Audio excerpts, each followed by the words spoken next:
अस्सलाम वालेकुम। मार्केट ध्यान के नए एपिसोड में मैं मोहम्मद अली पंजवानी आप नाज़रीन को खुशामदीद कहता हूं। नाज़रीन, वीडियो स्टार्ट करने से पहले डिस्क्लेमर शेयर कर दूं कि इस वीडियो को बनाने का मकसद किसी भी किस्म की बाइंग सेलिंग का रिकमेंडेशन देना नहीं है। ये जो डिस्क्लेमर है, इससे जिन लोगों को एतराज़ है उन लोगों से रिक्वेस्ट है कि PS6 का रूल बुक पढ़ लें। हर साल अब अपडेट होता है। इसके साथ साथ सिक्योरिटी एंड फ्यूचर एडवाइजरी का जो लाइसेंस है, उसका जो कानून है उसको गो थ्रू कर लें। ये जो भी चीज़ें हैं, ये जो भी कानून है, ये रेगुलेटरी बॉडी ने बनाई है, उन्होंने गाइडलाइन दी है।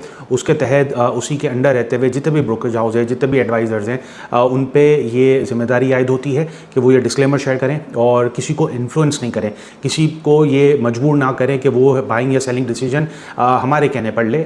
उनका बाइंग और सेलिंग जो डिसीजन है वो उनका अपना ज़ाती होना चाहिए। तो जिन लोगों को ये लगता है कि जो मैं ये वीडियो बनाता हूँ तो मुझे मेरे डेटा पे खुद एतबार नहीं है, तो ये थोड़ा मुनासिब कमेंट नहीं होगा। मेरी आप तमाम लोग से रिक्वेस्ट है कि कोई भी कमेंट करने से पहले पढ़ लें। जिस मार्केट में आप काम करते हैं उस मार्केट के कानून आपको ना पता हो तो ये आपके लिए ही नुकसानदेह है। आप पढ़ लेंगे तो आपको चीज़ें बेहतर समझ में आएंगी। नाज़रीन, सबसे पहले FIPLIP डेटा की बात कर लें तो ओवरऑल अगर हम देखें तो गोरे की बाइंग है, लोकल की सेलिंग है। सबसे बड़ा जो बायर जो नज़र आया है पूरे वीक में म्यूचुअल फंड है और सबसे बड़ा जो सेलर नज़र आया है वो इंश्योरेंस कंपनी है। सेकंड नंबर पे अगर हम देखें तो सबसे बड़ा बायर है वो कंपनीज़ है और सबसे बड़ा जो सेलर हमें नज़र आया है वो अदर ऑर्गेनाइजेशन है।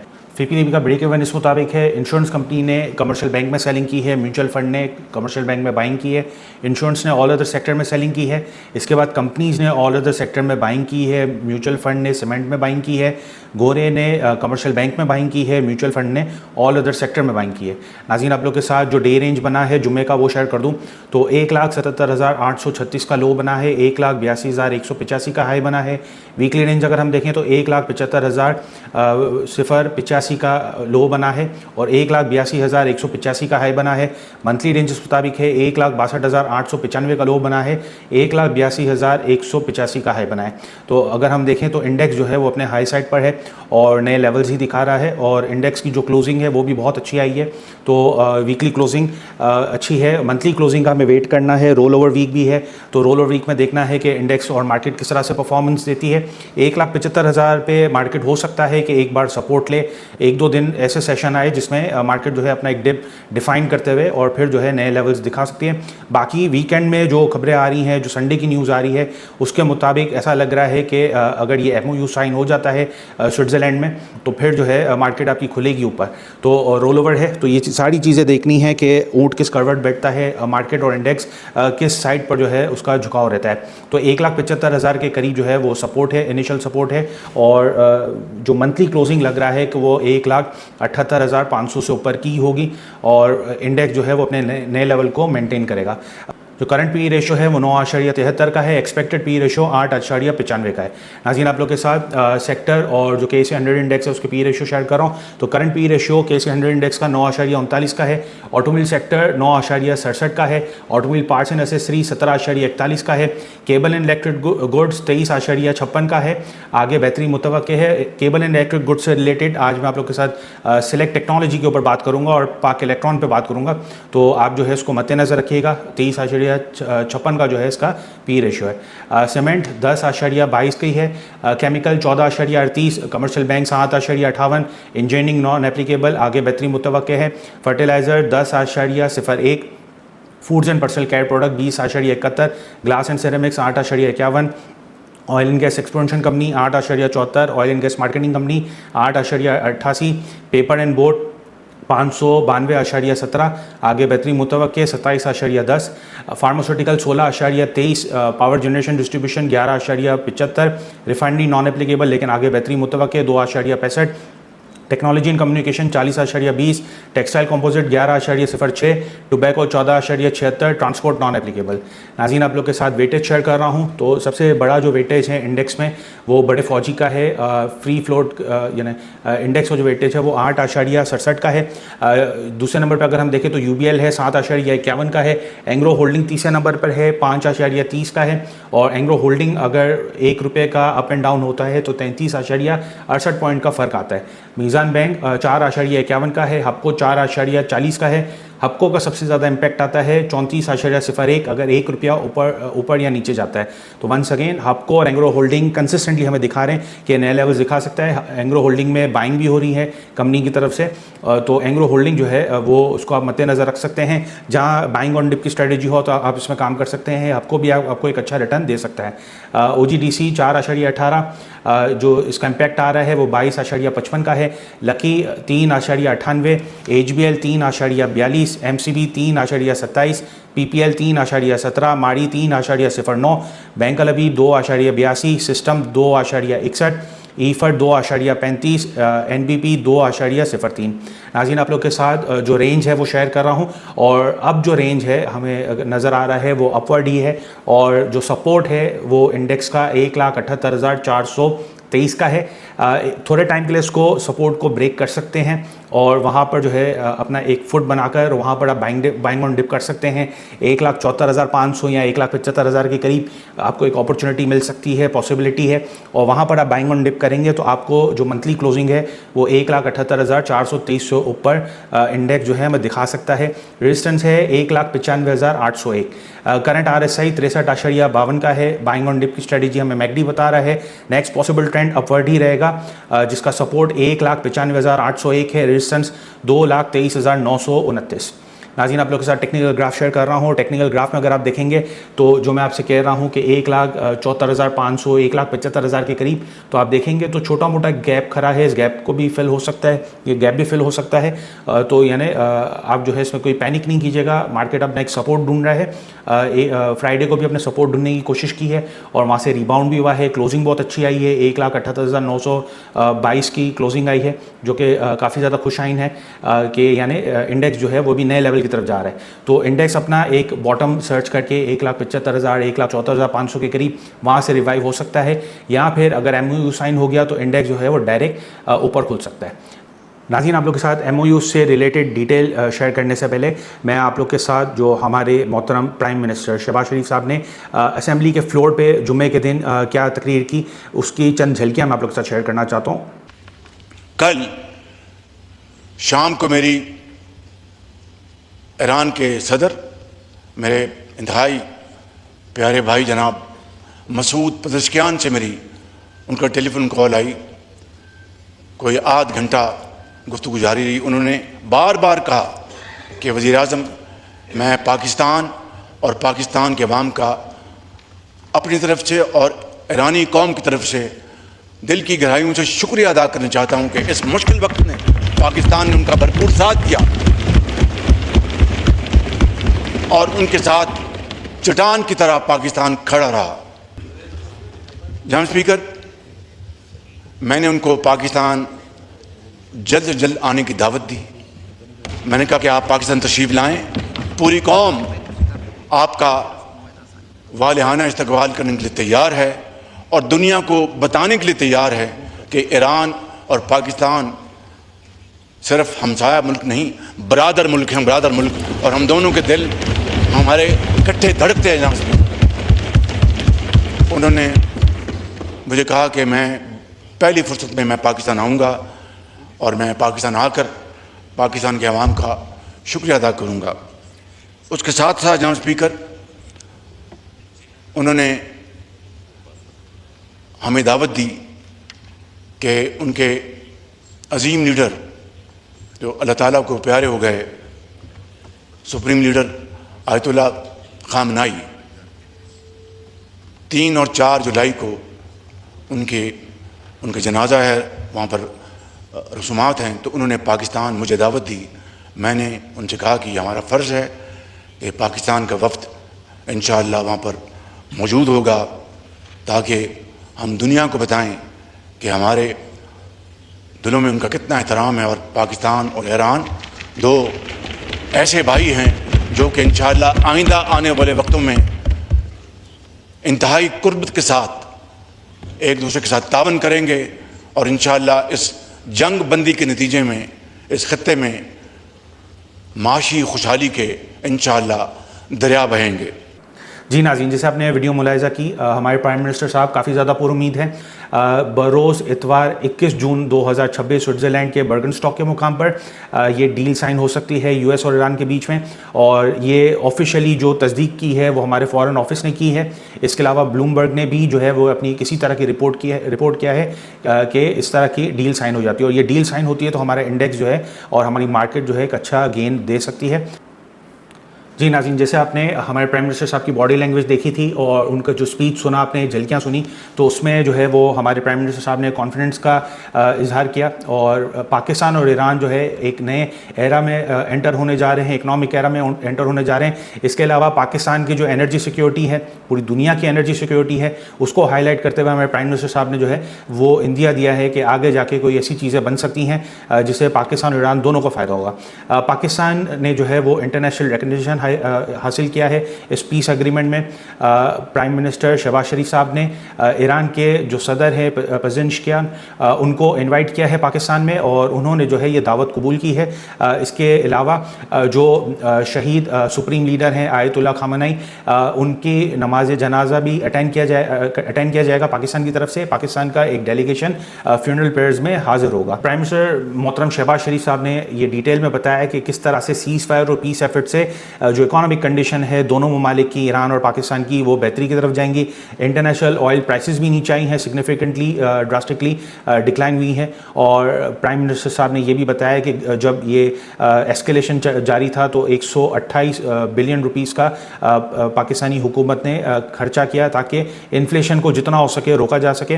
इन्फ्लेशन किसी के कंट्रोल में नहीं है, फ्यूल प्राइसेस किसी के कंट्रोल में नहीं है, तो जिस तरह से हुकूमत ने मौजूदा सेटअप ने कोशिश की है, रियासत ने कोशिश की है कि किसी तरह इसको कर्टेल करे, तो कर्टेल करने में काफ़ी हद तक कामयाबी हासिल हुई है। और जब पेट्रोल की कीमतें नीचे आई हैं तो फ़ौरन हुकूमत ने, रियासत ने पेट्रोल की कीमत में 74 रुपये और डीजल की कीमत में 67 रुपये कमी का ऐलान किया है। इसके अलावा अगर देखें तो आगे जाके पाक ईरान गैस पाइपलाइन पे भी काम हो सकता है, और ये भी हो सकता है कि सऊदी अरब भी जो है इसमें थोड़ी बहुत अपनी शराकतदारी डाले।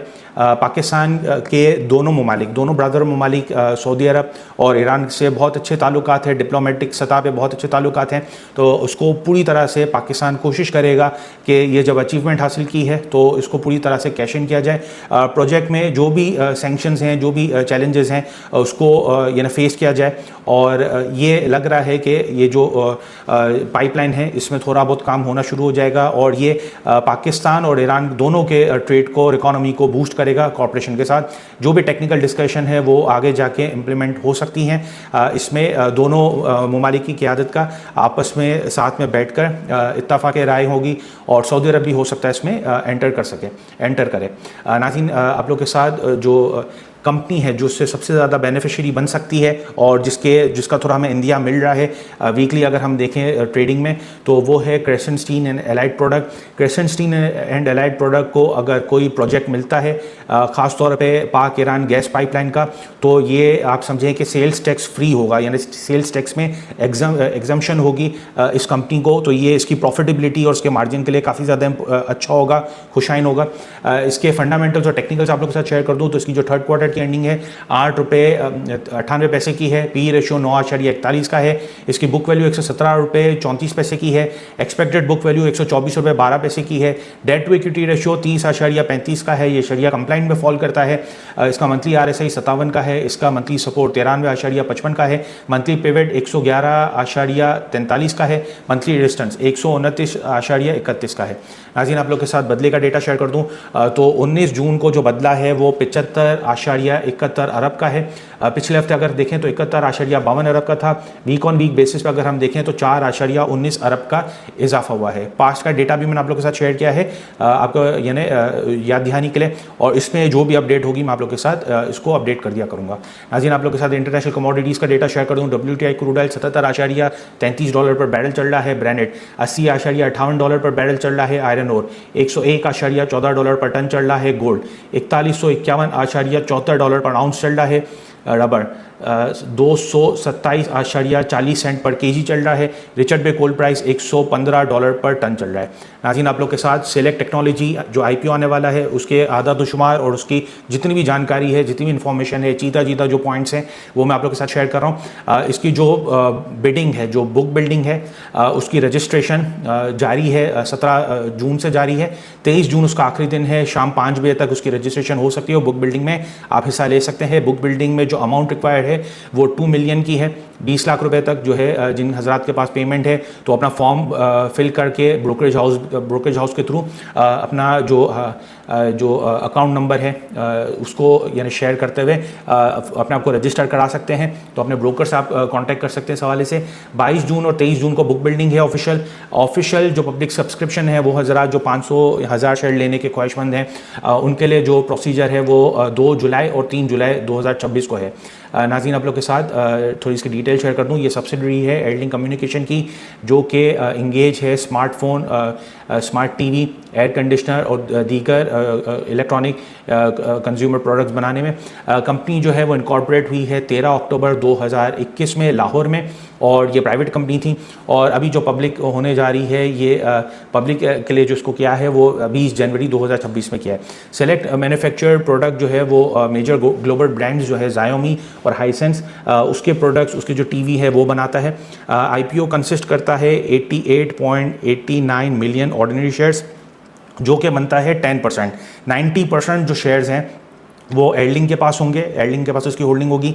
इसका जो फ्लोर प्राइस बन रहा है, जो फ्लोर प्राइस है वो जो तयन किया है वो 28 रुपये पर शेयर है। मैक्सिमम ये जा सकता है 42 रुपये पर शेयर। टोटल जो बुक बिल्डिंग है उसमें 75% शेयर्स दिए जाएंगे और बाकी रिमेनिंग जो 25% शेयर हैं वो जो पब्लिक सब्सक्रिप्शन होगा, जनरल पब्लिक सब्सक्रिप्शन 500 और 1000 शेयर का, तो उसमें दिए जाएंगे। IPO का एम है 2.49 बिलियन रुपीज़ जो है वो जनरेट करने हैं फ्लोर प्राइस से। अगर जो प्राइस है 42 से ऊपर जाता है तो एयरलिंक इसमें बहुत अच्छा चल सकता है क्योंकि 90% होल्डिंग एयरलिंक के पास है। नाज़रीन, आप लोग के साथ मजीद डेटा ये शेयर करूं कि 25% जो असेंबली लाइन है एयर कंडीशनर की उसका एक्सपेंशन है। जो ये पैसा आएगा, पैसा जनरेट होगा। 17% स्मार्टफोन की मशीनरी और इक्विपमेंट पे खर्च होगा। 15% जो टीवी की असेंबली लाइन है उसके एक्सपेंशन पे खर्च होगा। बाकी 43% वर्किंग कैपिटल रिक्वायरमेंट्स के लिए रखा जाएगा और मुकद्दस किया जाएगा। जो अप्रॉक्सीमेटली जो होल्डिंग है एयरलिंक की और सेलेक्ट टेक्नोलॉजीज़ की तो 15.50% जो पाकिस्तान का स्मार्टफोन का असेंबली का जो मार्केट है वो इनके पास है। 7.70% जो शेयर्स है मोबाइल डिवाइसेस मैन्युफैक्चरिंग का टोटल वो जो है इनके पास है। इनकी न्यू फैसिलिटी है सुंदर ग्रीन स्पेशल इकोनॉमिक जोन, वहाँ पर इनको टैक्स बेनिफिट है और सपोर्ट फ्यूचर की ग्रोथ की सपोर्ट है। जो एक्सपेंशन है उससे ये एनुअली 7 मिलियन स्मार्टफोन बना सकेंगे, 3,60,000 टेलीविज़न बना सकेंगे, 4 लाख एयर कंडीशनर बना सकेंगे। जो फाइनेंशियल डेटा है वो इस मुताबिक है इनका जो रेवेन्यू है 48.9 बिलियन का है 2025 का। प्रॉफिट आफ्टर टैक्स बनता है तो 1.3 बिलियन का है। मार्जिन आप देखें काफ़ी ज़्यादा कम है, ये थोड़ा बहुत तशवीशनाक है। EPS जो है वो ₹1.63 की है। और जैसे मैंने कहा कि केबल एंड इलेक्ट्रिक गुड्स में हम फोकस करेंगे तो केबल एंड इलेक्ट्रिक गुड्स का जो करंट PE रेशो चल रहा है वो 23 के करीब चल रहा है। तो आप खुद उससे को मल्टीप्लाई कर लें 23 से तो आपको रेट नज़र आ जाएंगे कि तकरीबन 37-38 रुपीज़ तक अगर ये IPO मिलता है तो सही है, मुनासिब है। इससे ऊपर जो है ये थोड़ा फिर महंगा हो जाएगा। और इसके बरक्स अगर हम देखें तो पाक इलेक्ट्रॉन वो 11 के मल्टीपल पे चल रहा है तो पाक इलेक्ट्रॉन में भी तेज़ी हो सकती है। और इसकी जैसे मैंने कहा कि ओनरशिप 90% एयरलिंक के पास है। तो अगर ये 37-38 रुपीज़ से ऊपर अगर लोगों ने ओवर सब्सक्राइब कर दिया तो फिर जो है एयरलिंक में भी जो है पेमेंट ज़्यादा आ जाएगी और एयरलिंक जो है वो मूव करेगा।